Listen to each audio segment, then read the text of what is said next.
Welcome to episode 2 of the Psychological Safety Series for Nurses, brought to you by Healthcare Nurses Network and the Nurses Link Up app.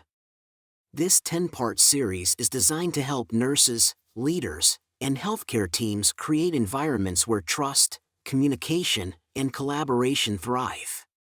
Today's episode, The Science Behind Psychological Safety, How It Shapes Workplace and Personal Relationships, is based on an article by Dr. Nicolas Abella.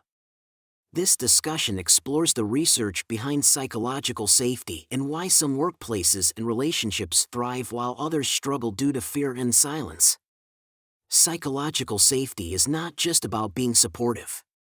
It is about creating a culture where individuals feel safe to speak up, take risks, and engage in honest, constructive dialogue. Whether you are a bedside nurse, a nurse leader, or a chief nursing officer, understanding the science behind psychological safety is key to strengthening patient care, improving teamwork, and fostering professional well-being. Guiding today's discussion are James Carter, a registered nurse with a Bachelor of Science in Nursing and experience in the ICU, and Emily Ramirez, a registered nurse with a Master of Science in Nursing who is a nurse manager dedicated to building strong, supportive nursing teams. Together, they will discuss how psychological safety impacts nursing teams, leadership, and patient care. They will also explore the hidden costs of silence in healthcare and review scientific research proving that psychological safety is essential for high-performing teams. This episode will provide practical strategies to foster a culture of openness, accountability, and professional growth. Let's start by discovering how psychological safety can transform workplaces and every relationship we build. Hey everyone, welcome back to Healthcare Nurses Network podcast.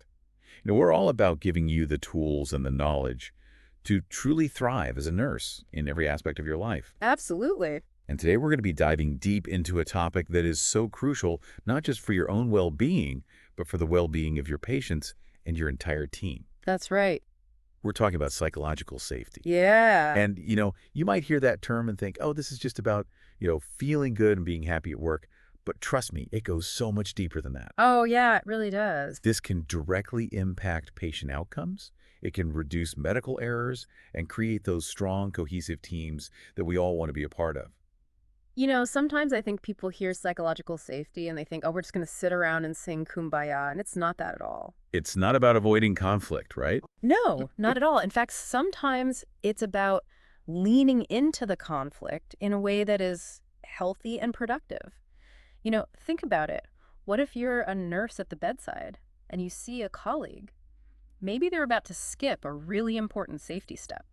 Oh, that's a tough one. Yeah. Would you feel comfortable speaking up in that moment? Right, because what if they get defensive? Exactly. What if it impacts your career? All those fears start creeping in. Absolutely. And that hesitation, that's exactly what we're trying to address with psychological safety.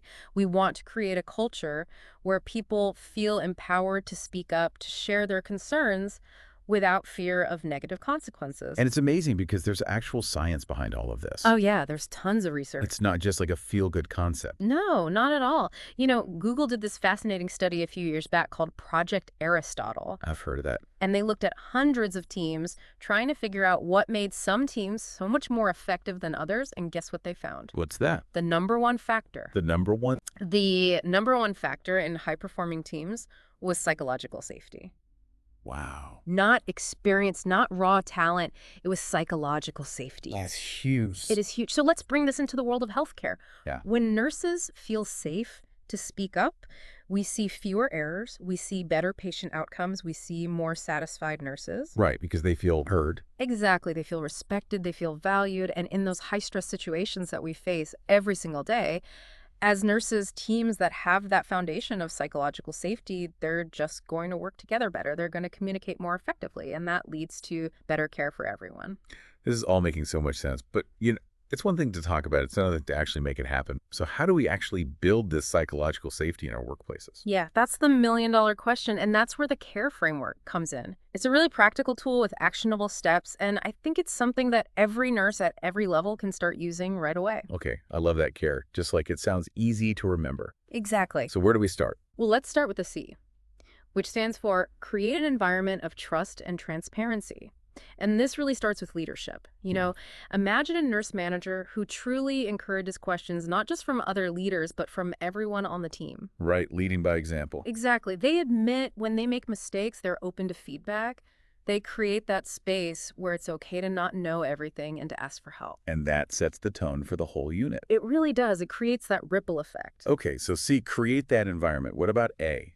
A stands for address barriers to speaking up. Because let's face it, those barriers, they exist in every workplace. Hell yeah. There's fear of retaliation, there's not wanting to rock the boat, or maybe you just feel like your voice isn't going to be heard anyway. Been there. Right, so how do we address those barriers? Well, some hospitals are using anonymous feedback channels. This gives nurses a way to voice concerns without fear of, being identified. I like that. Yeah. Another powerful strategy is to really reframe speaking up as a patient safety duty. It's not about complaining or being negative. Right, it's about advocating. It's about advocating for your patients. It's about saying, hey, I see something that could potentially harm a patient, and I need to speak up. So it's like shifting the mindset from tattling to protecting. Exactly, and that can make a huge difference. Okay, I'm loving this care framework. What about R? R stands for reinforce accountability and growth. And, this might sound counterintuitive, but it's about creating a culture where it's okay to make mistakes as long as we learn from them. Okay, how do we do that? Well, imagine a scenario where a nurse makes a documentation error. Happens to the best of us. It does. It happens. And instead of punishment, the manager sits down with that nurse and says, okay, what happened here? How can we learn from this so it doesn't happen again? Right, focus on the solution. Focus on the solution, not the blame. And that creates a much safer environment for learning and growth. I can see how that would build trust. Absolutely. Okay, so we've got create the environment, address those barriers, reinforce that accountability, right? Bring on the E. E stands for establish psychological safety as a cultural norm. So now we're going big picture. We want to embed this into the DNA of the entire organization. So it's not just a one-time training. No, it's got to be ongoing. We're talking about hospital-wide training programs, mentorship initiatives, where experienced nurses can guide newer nurses, and even using specific metrics to track progress and identify areas for improvement. It's making it a core value. Exactly. It's about saying, this is who we are, this is how we operate. Yeah, I know some of our listeners out there are probably thinking, okay, this all sounds great in theory, but what about my workplace? What if my leadership just doesn't get it? Or what if we're just so busy we don't have time for this fluffy stuff? How do we address those very real concerns? Yeah, those are valid concerns. And we're going to dive into some research-backed strategies that can help nurses advocate for psychological safety in any environment right after a quick break. Don't go anywhere. We'll be right back with more practical tips and real-world solutions to empower you on your nursing journey. And don't forget to visit healthcarenurses.net for additional resources and to connect with an amazing community of nurses who get it. Plus, check out our Nurses Link Up app, available on both Apple and Google Play stores. It's the perfect way to build your professional network. Find mentors and share experiences with other nurses who understand the unique challenges and rewards of this incredible profession. We'll be back in a flash. We were talking about how to create that culture of psychological safety using the CARE framework, but you're right, sometimes it feels like you're facing an uphill battle. Yeah. Maybe your leadership just doesn't see it as a priority, or everybody's just so swamped. They're thinking about the next shift, the next patient. They don't have time for this. Exactly. And how do you even begin to change things when you're facing those kinds of obstacles? Well, the good news is you don't have to overhaul the entire system overnight. Okay. You don't have to come in with a sledgehammer. Even small changes can have a ripple effect. I like that. It's like planting seeds. You start by introducing the concept, maybe sharing some of the research, suggesting a team discussion. Yeah, just getting people curious. Exactly. And you might be surprised how many people are receptive once they understand the benefits. Okay, but what about that classic pushback? We just don't have time for this. We're too busy saving lives. How do you respond to that? That's where the research becomes your secret weapon. Ooh. I like that. Because studies have shown that psychological safety actually saves time in the long run. Really? Think about it. When people feel safe to speak up, you avoid those communication breakdowns, you catch errors early on, Right. and you prevent those costly mistakes that can just snowball into bigger problems. That's preventative medicine for your team. Exactly. It's an investment. Yeah. It's not about adding more tasks to your already overflowing plate. Yeah. It's about creating a more efficient, a more effective work environment. That's a great point. It's not just about feeling good. It's about working smarter and getting better results for everyone. Now, before we wrap up, I want to touch on something that I thought was really interesting in our research. We've been focusing on psychological safety within the hospital setting, Right. but it seems like these principles can really be applied to other areas of our lives as nurses. Absolutely. These ideas go way beyond the hospital walls. Hmm. Think about your professional networks, Okay. your nursing organizations, even your personal relationships.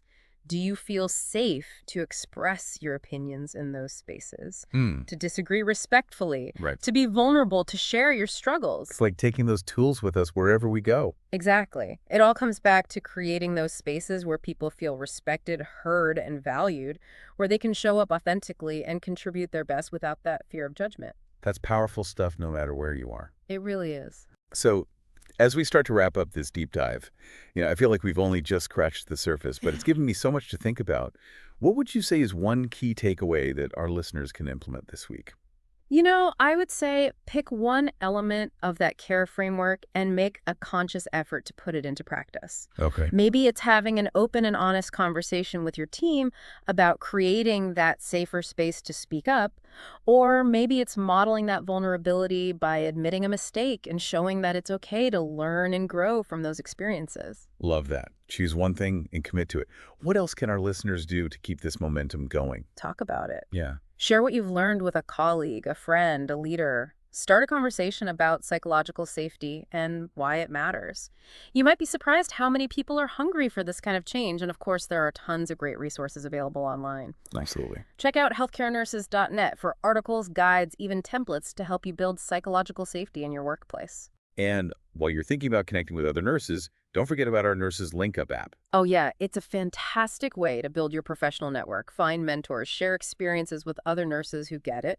You can find it on both the Apple and Google Play stores. So to wrap things up, I want to leave our listeners with one final question to reflect on. Imagine a world where every nurse felt truly empowered to speak up for their patients, to challenge the status quo when necessary, and to contribute their unique skills and insights without hesitation.